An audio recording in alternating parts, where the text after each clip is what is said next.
12ই December এবং সেই ওসমান হাদি খুনের ঘটনায় দুই অভিযুক্ত তাদেরকে গ্রেপ্তার করা হয়েছে।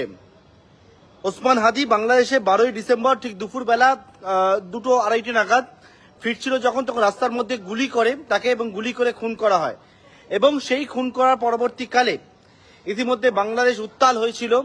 সেই ঘটনার পরবর্তীকালে দুজনের খোঁজে যখন বাংলাদেশে তাদের খোঁজ শুরু হয়েছিল, তাদের খোঁজ পাওয়া যায়নি। পরবর্তীকালে তাদের সন্ধান দেওয়ার জন্য একেবারে যে বিষয়ে অ্যাওয়ার্ড ঘোষণা করা হয়েছিল এবং তার পরবর্তীকালে কিন্তু দুজনকে গ্রেপ্তার করা যায়নি বা ধরাও যায়নি।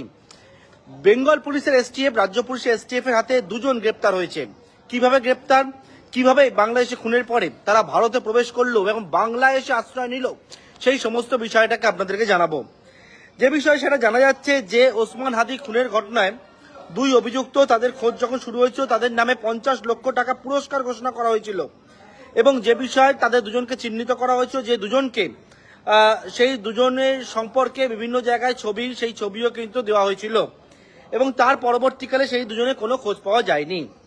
বেঙ্গল পুলিশের এসটিএফ বা রাজ্য পুলিশের এসটিএফ তারা গতকালকে রাত্রিবেলা গোপন সূত্রে খবর পায় একটা, যে বনগাঁ সীমান্ত সেই জায়গায় দুজন বাংলাদেশি তারা অবৈধভাবে ভারতবর্ষে প্রবেশ করেছেন, প্রবেশ করে সেখান থেকে তারা রয়েছেন এবং সেই মতো সেই খবর পাওয়ার পর দুজনকে প্রথমে আটক করে।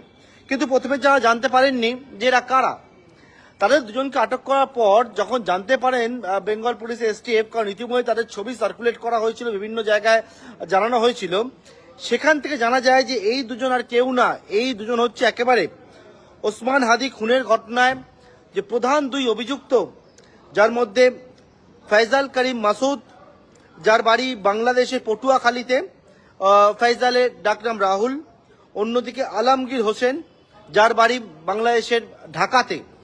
এই দুজন কিন্তু ওসমান হাদিকে খুনের পর তারা গা ঢাকা দেওয়ার জন্য বেআইনিভাবে অনুপ্রবেশ করে তারা ভারতবর্ষে চলে আসে এবং যেমনটা জানা যাচ্ছে ভারতবর্ষে প্রবেশ করার পর তারা কোথা থেকে প্রবেশ করেছিল, তারা হচ্ছে মেঘালয় থেকে, মেঘালয় সীমান্ত দিয়ে অবৈধভাবে ভারতে প্রবেশ করে, তারপর ভারতের বিভিন্ন স্থানে বিভিন্ন জায়গায় তারা গা ঢাকা দিয়েছিল।